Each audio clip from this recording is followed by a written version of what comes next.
네, 지난달 우리 경제에 아주 큰 부담이 되고 있는 가계부채 문제를 한번 짚어봤습니다. 사실 가계부채와 직결된 것이 바로 부동산입니다. 고금리의 부진한 거래량으로 최근 고전을 면치 못하고 있는 부동산 시장 현황과 전망을 들어보는 시간을 마련했습니다. 한국투자증권 자산승계연구소 김규정 소장 모셨습니다. 어서 오십시오. 네, 안녕하세요. 뵙고 싶었습니다. 네, 반갑습니다. 반갑습니다. 자, 김규정 소장님과 본격 얘기 나누기 전에 먼저 얼마 전에 건설산업연구원에서 내년 건설 및 부동산 경기 전망을 내놓았는데요. 이 내용부터 먼저 확인해 보시죠. 한지영 캐스터 전해드립니다. 네, 한국건설산업연구원이 지난주 11월 1일에 2024년 건설 부동산 경기 전망 세미나를 개최하고 관련 내용들을 발표했는데요. 먼저 주택 부동산 경기 전망부터 짚어보도록 하겠습니다. 먼저 주택 매매 가격 변동률부터 한번 살펴볼 텐데요. 이제 이렇게 21년도를 기점으로 해서 이후로 급격하게 매매가가 하락하는 모습을 확인하실 수 있습니다. 그래도 이렇게 매매가가 조금씩 회복을 해가는 가운데 부문별로 살펴보시면 지방보다 수도권을 중심으로 상승세가 나오고 있는데요. 좀 더 자세하게 살펴보겠습니다. 수도권을 기준으로 2023년도에는 마이너스 3.3%였는데 내년도에는 마이너스 1%까지 회복을 할 것으로 보이고요. 지방은 마이너스 4%에서 마이너스 3%로 비교적 전국과 수도권에 비해서 회복력이 좀 약한 모습입니다. 이 특례 보금 자리론 그리고 장기 주택담보대출 등 주택시장의 유동성이 예상보다 크게 공급이 되면서 수도권의 상승세가 더 두드러지고 있습니다. 네, 그렇다면 올해만 놓고 봤을 때 분기별 매매가와 전세가도 비교해 보겠습니다. 먼저 전국 매매가를 놓고 봤을 때 2분기에서 3분기로의 상승세와는 달리 4분기로 넘어가면서 다소 하락하는 모습이 확인이 되고 있는데요. 반대로 전세가 같은 경우에는 0.4%에서 1%로 상승하는 모습이 확인되고 있습니다. 이 매매 수요 축소에 기인해서 임대차 시장으로의 추가 수요 유입이 예상되고 있는 건데요. 또한 입주 전망 물량도 올해보다 소폭 줄어들어 가격 상승의 요인이 있는 겁니다. 따라서 남은 4분기에 상승세 이어가고요. 2024년도에도 상승할 것으로 보입니다. 인허가 부분도 살펴보도록 하겠습니다. 이 공공 부문과 민간 주택 부문을 합산한 표인데요.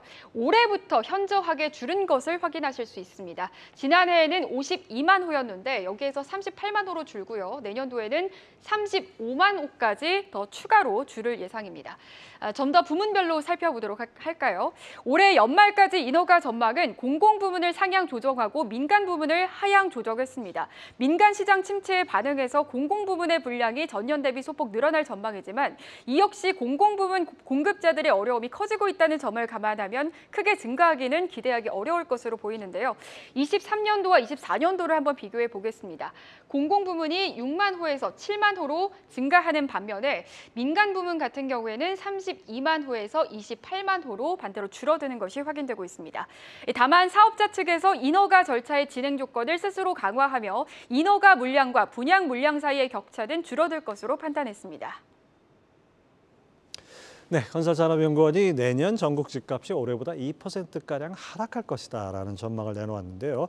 하지만 여전히 상승을 예상하는 분들도 있고 반면에 내년에 더 안 좋을 것이다, 추가 하락을 예상하는 분들도 있습니다. 자, 이렇게 이야기가 엇갈려서 나오는데 소장님, 먼저 결론부터 듣고 가죠. 앞으로 부동산 시장 어떻게 됩니까? 일단 11월 4분기부터 적어도 내년 상반기까지는 추가적인 가격 조정, 거래 부진이 좀 이어질 가능성이 있어 보입니다. 상반기에는 서울 수도권 중심으로 예상보다 회복 속도가 굉장히 빠르게 나타났었는데 그때 영향을 미친 게 사실 금리가 이제 좀 그만 오르고 내려갈 수 있다. 올해 연말이면 내려간다. 이런 기대감이 작동을 했었던 건데 지금 하반기 현재는 시장 금리는 5%대가 계속 길게 유지될 가능성들을 다들 내다보고 계시니까요. 실제 금리 인하가 미국 같은 경우 내년 중반 정도로 예측이 되니까 고금리 여파에다가 최근에 대출 규제도 다시 강화가 돼서 수요 구매력이 많이 떨어졌습니다. 그래서 연말 내년 상반기 거래 부진 가격 조정이 조금 지역별로 나타날 것으로 전망하고 있습니다. 사실 주담대 지금 연 7% 이자 물면서 사기는 정말 부담스러운 상황인 것 같아요.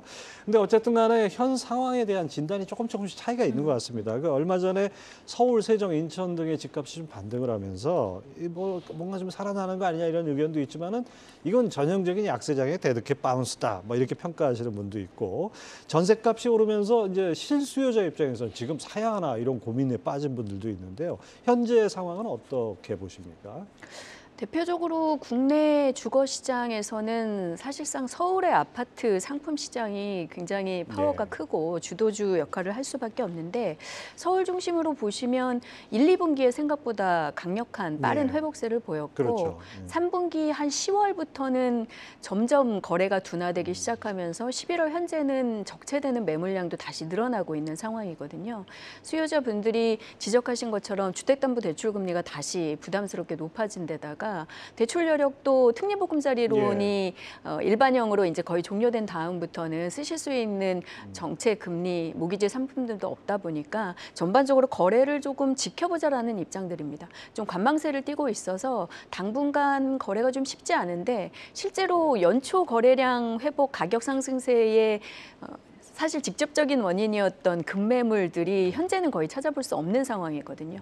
매도자들은 호가를 상당히 높여놓은 상태고 예. 매수자들은 시장이 불안정하니까 싼 매물만 찾고 있는 이 가격 격차도 굉장히 커서 당분간 이런 힘겨루기 거래 관망세가 좀 이어질 가능성이 많습니다. 그러면 일부 지역에서 뭐 신축 아파트 전세 가격 오름세나 이런 것들이 보이더라도 지금 너무 무리해서 의사결정을 하시기보다는 금리 주택담보대출 이 금리 변동이라든가 시장 여건을 연말에는 조금 보시는 게 현명한 판단이 아니실까 싶습니다. 그렇죠. 뭔가 좀 지금 상황이 어떻게 변할지 아직은 좀 지켜봐야 되는 상황이다 보니까 거래는 더 줄고 관망세가 더 짙어지는 그런 분위기 같습니다. 자, 내년에 총선이 있어서 그런가요? 이 최근에 김포의 서울시 편입 이슈가 아주 논란거리가 됐죠.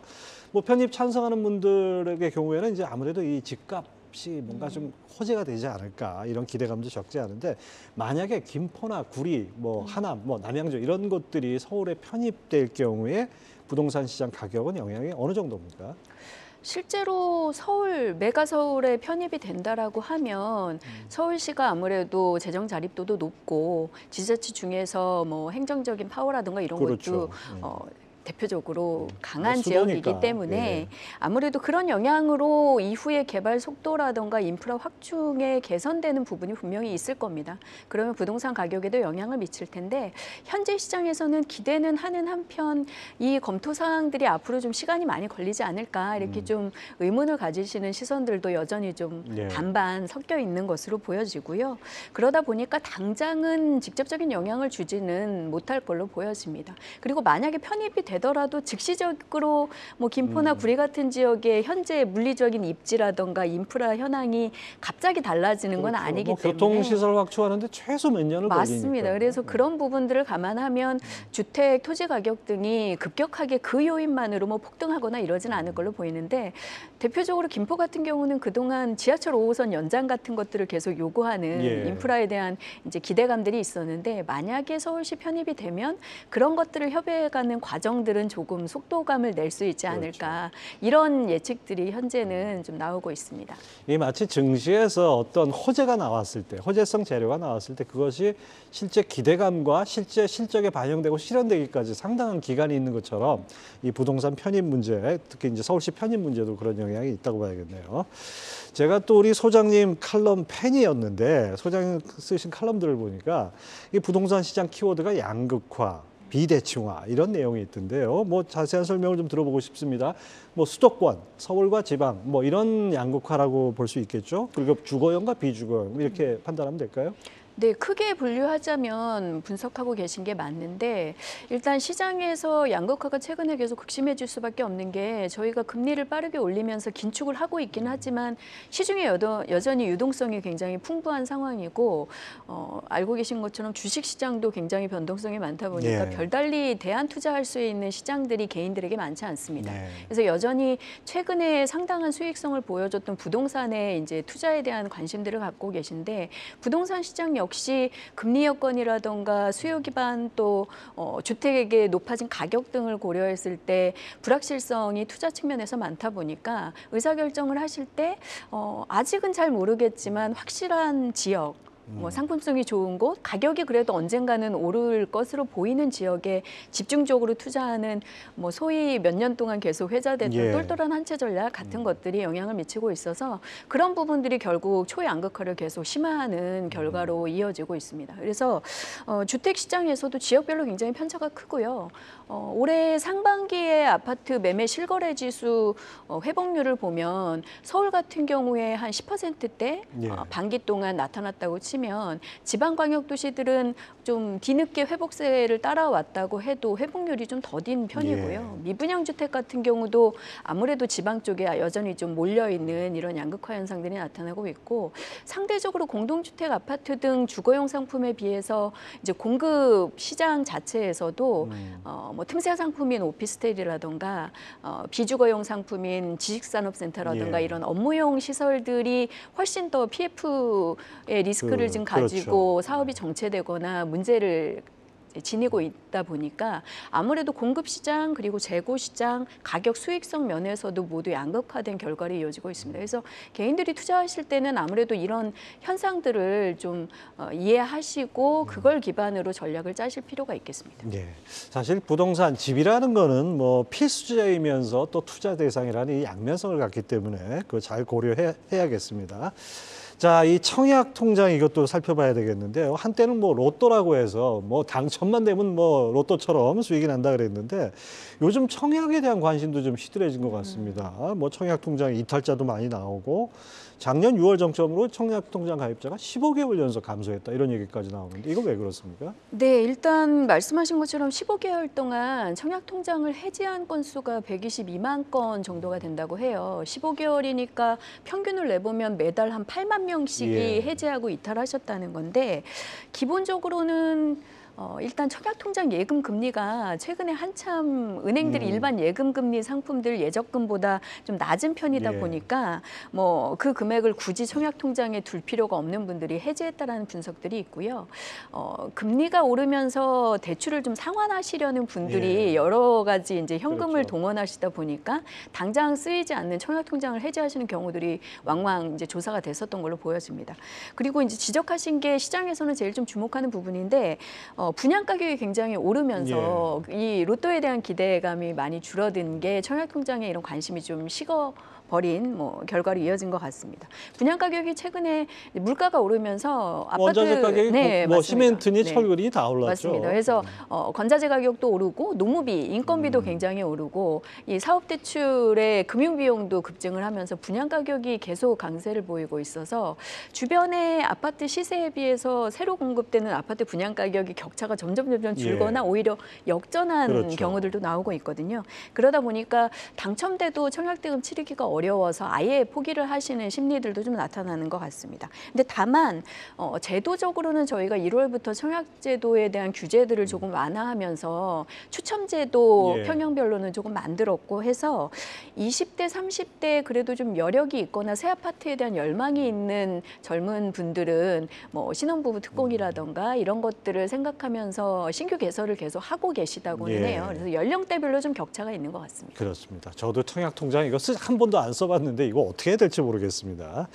자, 청약 시장 열기가 꺾인 것, 그래도 앞으로 이제 부동산 시장이 향후 좀 더 안 좋아질 것이다 이렇게 보는 견해도 있는데 그 부동산 시장의 앞으로 전망을 할 때 또 우리 소장님 같은 경우에는 어떤 지표를 주로 챙겨 보시는지 궁금합니다. 뭐 저뿐만 아니라 요즘 일반 분들도 워낙 이제 오픈된 부동산 정보 가지고 전문적으로 분석들을 하시는데요. 뭐 다들 전문가 되셨어요. 직접적으로 보시는 지표는 아무래도 이제 거래 현황이실 것 같아요. 매물이 얼마나 이제 적체되고 있거나 빠르게 소진이 되는지 그리고 실제 거래되는 가격대랑 호가나 이제 기존에 거래됐던 가격과의 이제 흐름이 뭐 상승 중인지 하락 중인지 이런 것들을 가지고 평가를 하시는데 10월, 11월에 서울의 거래량이 좀 부진해지는 양상들이 보였고 매물량도 뭐 주요 온라인 플랫폼들에서 이제 매물량이 증가한다는 분석들이 나오고 있어서 좀 주시하실 필요가 있겠고요.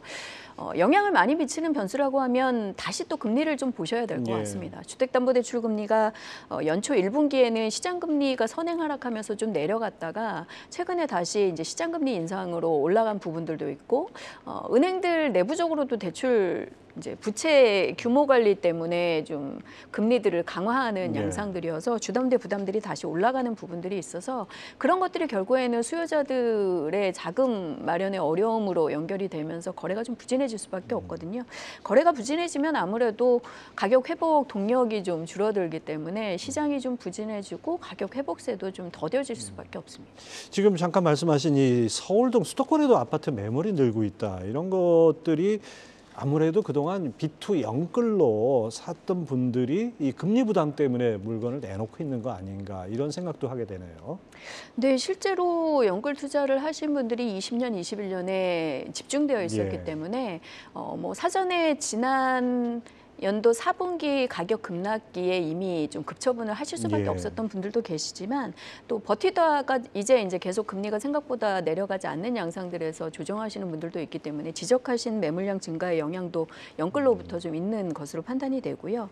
그렇지 않더라도 지금 매도자들이 상반기에 거래됐던 가격을 기준으로 내놓는 매물 가격들이 매수자들이 희망하는 가격에 비해서 월등히 좀 높습니다. 예. 가격 격차가 크다 보니까 소진되지 않고 매물량이 좀 늘어나고 있는데 그럼에도 불구하고 매도자들 입장에서는 가격을 좀 빠르게 낮춰서 처분하려는 의지들이 그렇게 많이 표출되지는 않고 있어서 한동안은 이런 양상들이 좀 이어질 것으로 보고 있습니다. 이게 완전히 뭐 침체기로 접어들어서 뭐 매물을 급히 내놓다 이런 네. 것보다는 좀 더 두고 보자는 쪽이 네, 더 그런 가는 것 상황으로 같습니다. 판단이 됩니다. 예. 자, 지금 이 부동산 얘기하면서 가계부채 얘기 빼놓을 수 없습니다. 매물 증가 압력도 뭐 압력이지만은 이 가계부채가 우리 경제 전반에 부담이 되고 있고 또 부동산 시장에 어떻게 보면 이게 발목을 잡고 있는 거 아닌가 싶은데 지난달에 또 6조 3천억이 늘었어요. 주담대 금리 8% 연말까지 갈 수 있다. 뭐 이런 얘기까지 나오는데 이건 어떻게 영향을 미칠까요?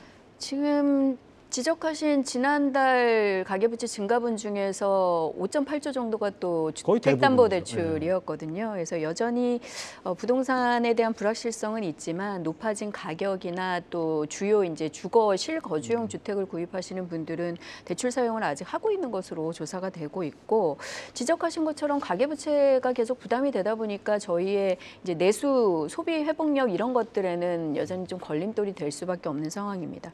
금융당국 금융위원회 발표로는 뭐 연체율이 높아지는 속도나 이런 것들은 아직 좀 안전하다라는 이제 우리 발표들을 LTV, 하고는 있으나 LTV DTI가 워낙 이제 비율을 낮게 가져갔으니까. 하고는 있지만 금융당국이나 정부가 대출 규제, 가계부채 관리에 큰 목소리를 내고 있음에도 불구하고 증가세가 줄지 않고 있다는 점은 좀 저희가 유의미하게 볼 부분이 아닌가 싶습니다.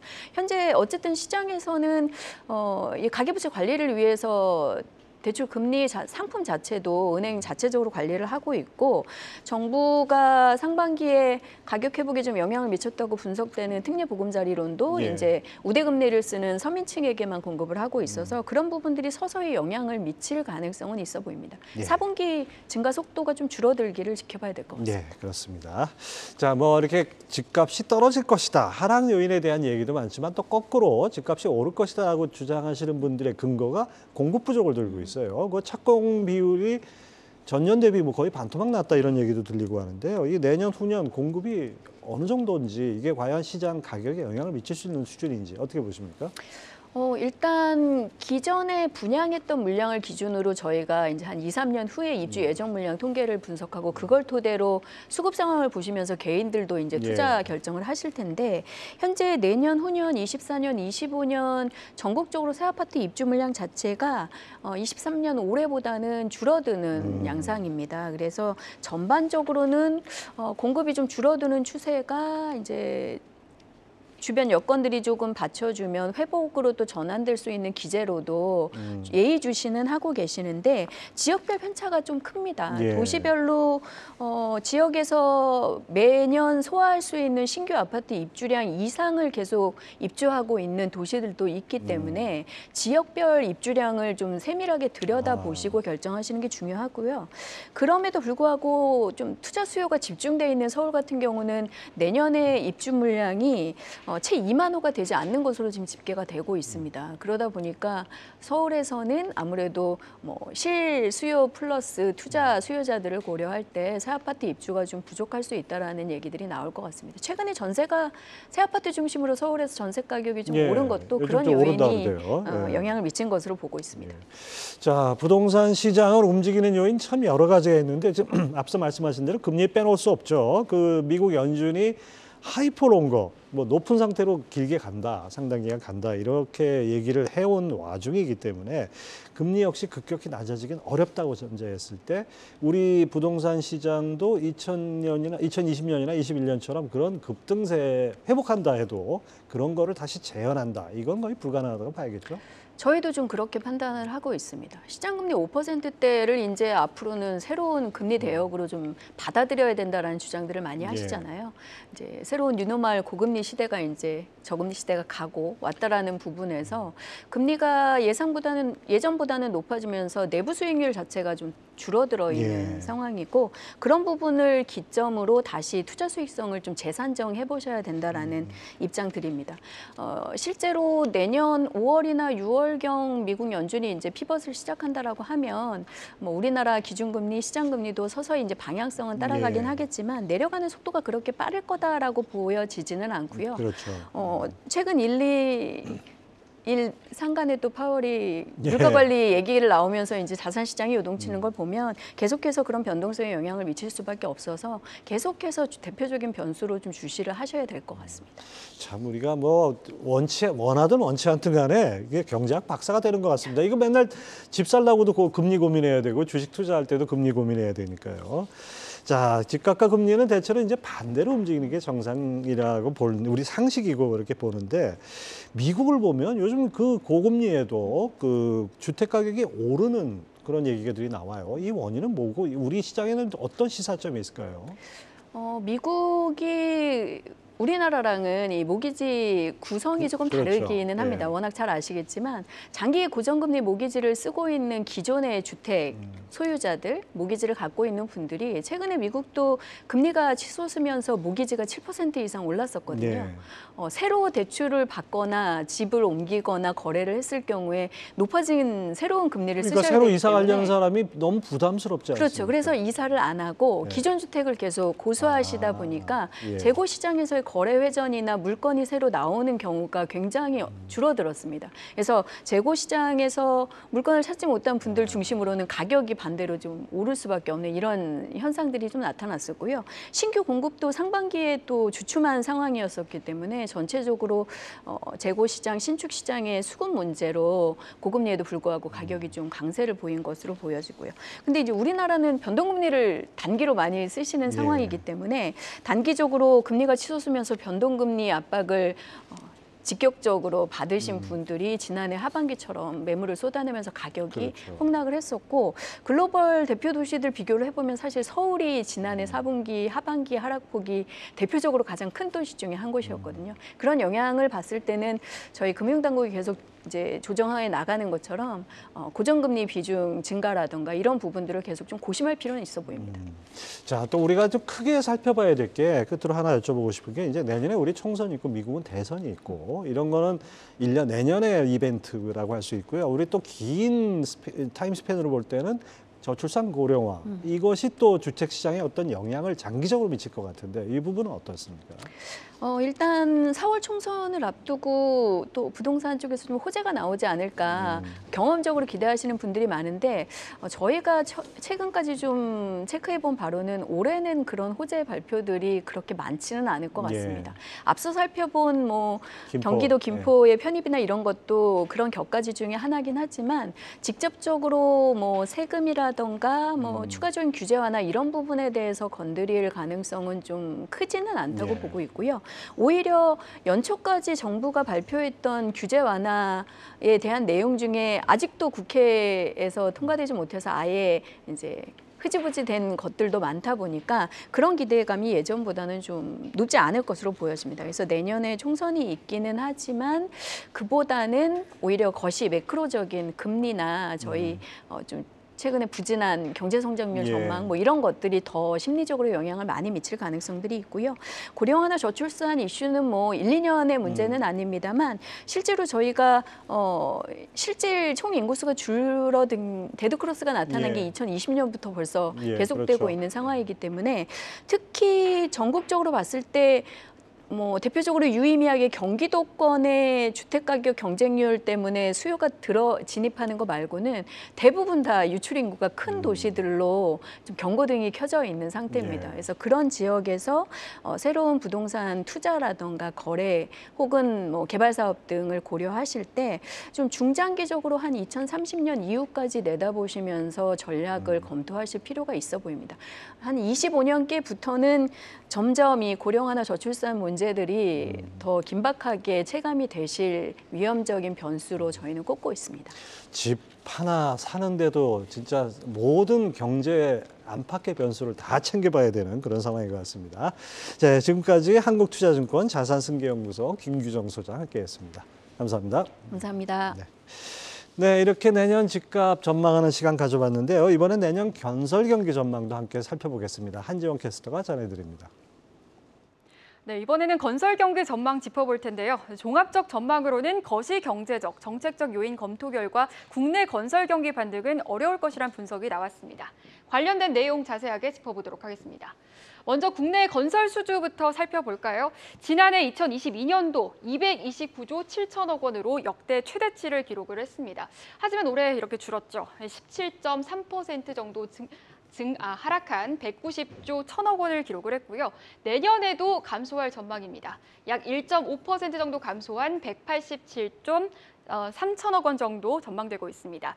이렇게 고금리 상황이 장기화되면서 부동산 PF 문제 등 자금 조달의 어려움이 지속될 것으로 예상되고 있고 또 대내외적인 불확실성이 높아서 민간 수주가 반등하기 어려울 것으로 보이기 때문인데요. 따라서 2년 연속 감소할 것으로 전망된다라는 분석이 나왔습니다. 그렇다면 부문별로 좀 더 자세하게 들여다볼까요? 좀 대조적이죠. 공공 수주는 증가, 그리고 민간 수주는 감소입니다. 먼저 공공수주부터 살펴볼까요? SOC 예산이 증가하고 GTX 공사와 가덕도 신공화 사업 추진과 같이 이렇게 대형 토목 사업의 영향으로 4.6% 정도 증가할 것으로 전망이 되고 있고요. 민간 수주의 경우에는 토목 수주가 감소하고 이렇게 고금리 상황이 지속되면서 건축 수주 또한 부진할 것으로 보입니다. 즉 전년 대비 4% 정도 감소할 것으로 전망되고 있습니다. 그렇다면 올해 국내 건설 투자 전망도 살펴보도록 하겠습니다. 올해는 전년 대비 다소 증가를 했습니다. 1.5% 정도 증가한 161조 6천억 원으로 전망이 되고 있고요. 반대로 2024년도에는 줍니다. 0.3% 정도 감소할 것으로 예상이 되고 있는데 260조 7천억 원으로 전망되고 있습니다. 이렇게 지난해부터 올해까지 건축 착공이 감소한 영향으로 2024년도 주거용과 비주거용 건축 공사의 부진이 예상되기 때문인데요. 이게 상반기를 전후해서 감소세로 돌아설 것으로 보입니다. 이에 건설 경기 전망을 발표한 박철원 연구위원은 고금리 상황이 장기화되고 금리 인하 시기가 불확실한데 올해뿐만 아니라 24년도에도 건설 기업의 자금 조달 어려움은 지속될 것이다라고 말을 했고요. 또 경기 회복을 위해서는 인프라 투자나 건설 금융시장 안정화를 위한 정부의 적극적인 역할이 요구된다고도 밝혔습니다. 또 마지막으로 건설 기업은 현금 유동성 확보라든지 사업 포트폴리오 수정이 필요하다라고도 밝힌 바 있습니다. 네, 주택시장 침체로 건설업종 정말 어려운 한 해를 보내고 있습니다. 앞으로 투자 전략 어떻게 가져가야 될지 현대차증권의 신동현 연구원 전화 연결해서 들어보겠습니다. 안녕하십니까? 네, 안녕하십니까? 예, 당분간 부동산 거래량이 늘어나기 힘들다. 수요가 상대적으로 좀 위축돼 있다. 이런 전망들이 나왔는데요. 건설주도 부진이 이어지고 있습니다. 요즘 현황 어떻게 보십니까?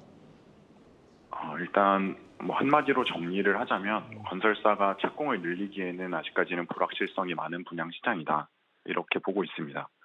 지금 분양 경기가 올해 들어서면서 작년보다는 조금씩 나아지고는 있지만 아직까지는 높아진 금리 때문에 주택 수요 자체가 많이 위축이 되어 있는 상황이고 그럼 건설사 입장에서는 아직까지는 집이 잘 팔릴 거라는 확신이 들지 않기 때문에 지금 착공해봤자 너무 이르다라고 판단을 하고 있어서 계속해서 수요가 돌아오기를 기다리고 있는 상황입니다.